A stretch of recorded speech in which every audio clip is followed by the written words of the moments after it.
Hey everybody, it's been a really long time since I did a video, so I was kind of itching to do one. So I thought I'd do a video in Photoshop on one of my favorite techniques of taking a black and white photo and turning it into a color photo. So this old image of Marilyn Monroe, I found it on Google Images. Uh, it's a really simple technique to do. It's just using the blend modes within the layers to add some color. So I'm just going to quickly run this down and try and get this video under 15 minutes so that I can put it on YouTube. So let's just begin. You can ignore these little layers that I have here. I'll show you what I did later, cheat a little bit here so I could speed this video up.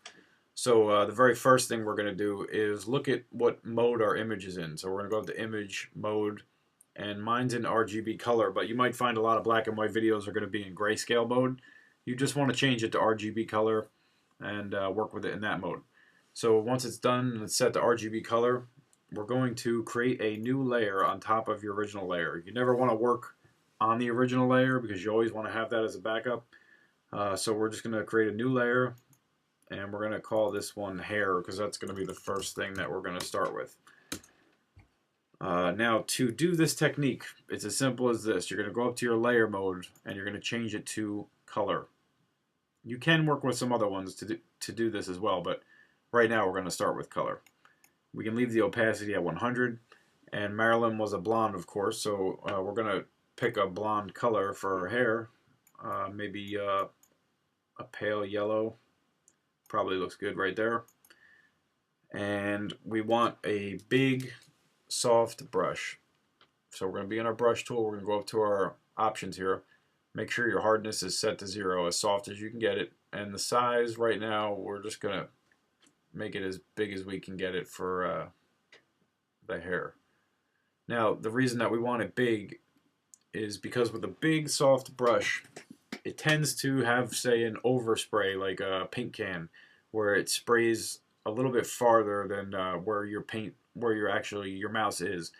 And for purposes like this hairline down here, we want it to touch that hairline, but we don't want it to be this hard edge where you see this like pixel line. So you'll see what I'm talking about as we paint here. So we're going to start painting, and I can already see this may be a little bit too yellow, but the good thing about this Photoshop is that we can always change stuff after the fact. You can see what I'm saying with the hairline here. I'm painting in the middle, but it's kind of extending past that. The more I just sit here and move my pen tool back and forth, the higher it goes and kind of stays within the bounds of the hair. This is kind of a technique that you'll learn just from practice. Again, as I mentioned, I'm using a pen tablet. I can't recommend enough to use a pen tablet. If you're doing anything with Photoshop seriously, or even just amateur, whatever, a pen tool is the tool that you need the most. To do this with a mouse, it's really ridiculous. You can do it obviously, but you're just gonna fight with it the entire time. So again, I just would have to recommend everyone gets a pen tool. You can get them pretty cheap. Now it's kind of working pretty well here. We're gonna adjust the brush size. I use the bracket keys, the left and right bracket, to adjust, but you can do it up at the top here if that's what you're used to. But again, just adjust it as you need it. Now, the smaller the brush, the more hardcore the line becomes when you're painting. So sometimes you need that, like when you're trying to stay close to an edge. You don't want a big, giant brush and you're going to paint outside the edge, so you need to be a little bit small to kind of just stay within the bounds. But it really works well for rough hairlines. I mean, realistically, there's a million little tiny strands that are blending in with her skin here, so to paint every tiny little strand is virtually impossible. But with this big brush, with the overspray, it kind of does it for us, and the naked eye is never going to see the little imperfections. So I really have to try and speed this video up because I could sit here and just talk about this forever while I'm doing it, and I'm not going to be perfect with this because I'm rushing. So there's going to be a lot of imperfections in my video turnout here. But again, Photoshop gives you what you put into it. So if you spend a lot of time with this and you're really careful and you paint every little strand like this little guy over here, the end result's going to look way better.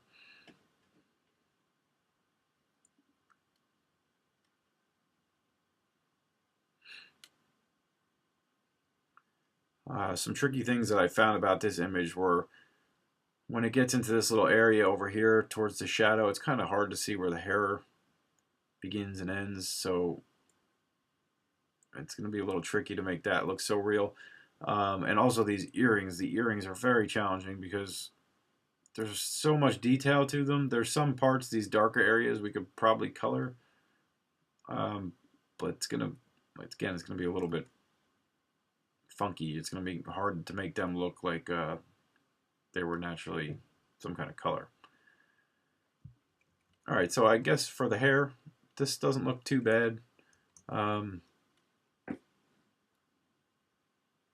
let's just say that this may be a little bit too yellow. Her hair probably wouldn't look like this color in real life. We can do some things after the fact to adjust that.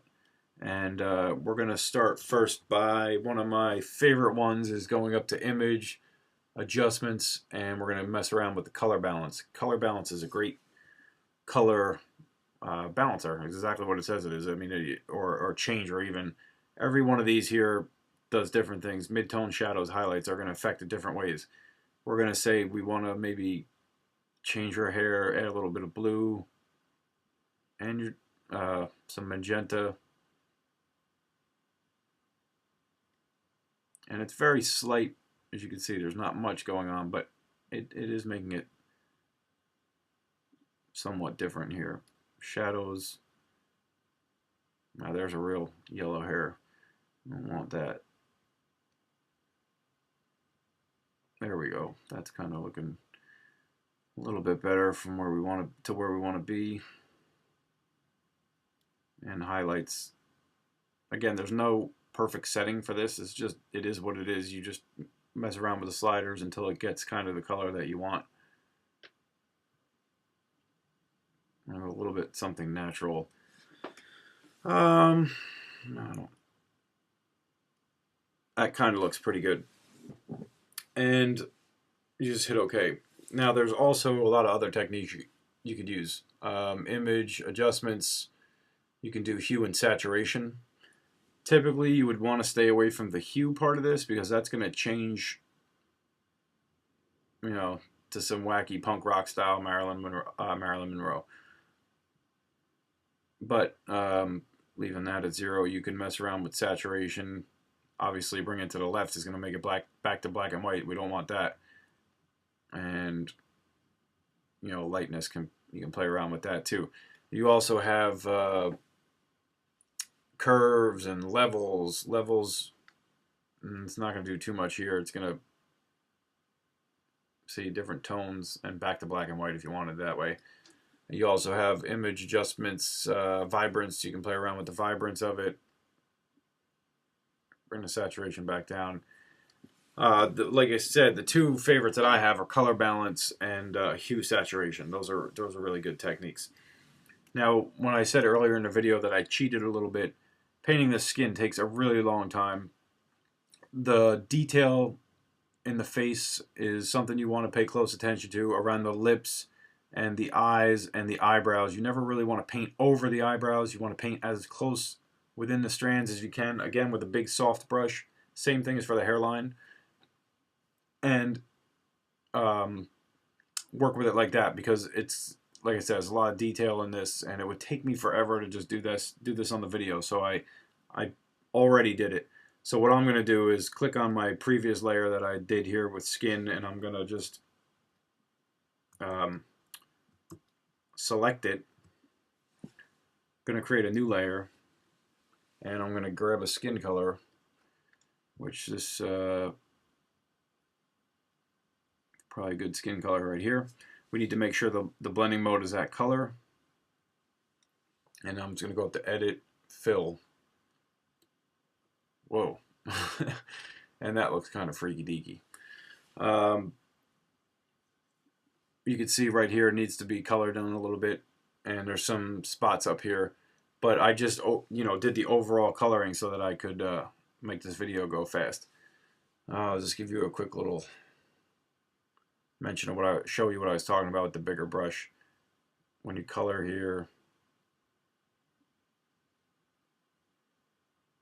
it makes it blend with the hairline pretty seamlessly.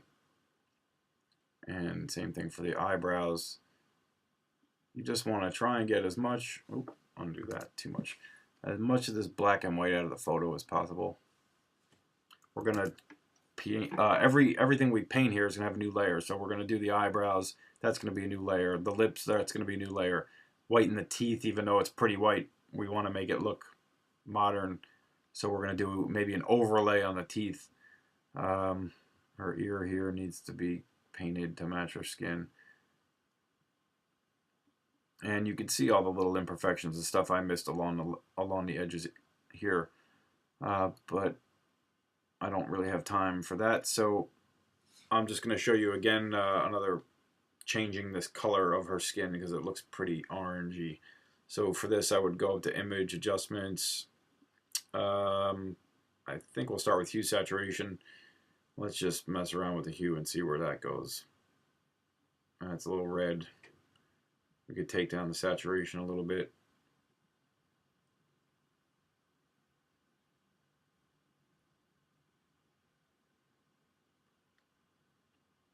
Looks pretty good right there.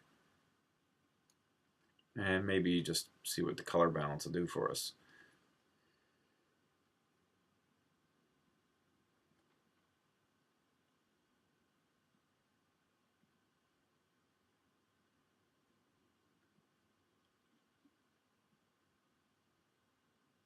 There you go. See, again, it's just finding what you like, what you think looks cool. This doesn't have to be done on a female or a male, obviously. This can be done on anything, any black and white image, anything you want to color, add color to. It's just, for this particular video, I chose Marilyn Monroe. I guess that's pretty much it. All I can say is every detail, everything you're going to color, create a new layer, make sure that it's sent into the color mode. I'll show you what my final image looks like that I had done previous to making this video. Let me just turn off all these other ones. This is what my final outcome looked like. So you can see it looks pretty realistic. I mean, from far away, at the 100% mode in my picture here, it looks pretty legitimate. I mean, maybe there's a little bit of imperfection by this hairline here, but other than that, I think it looks pretty real. I painted as much as the earrings as I could.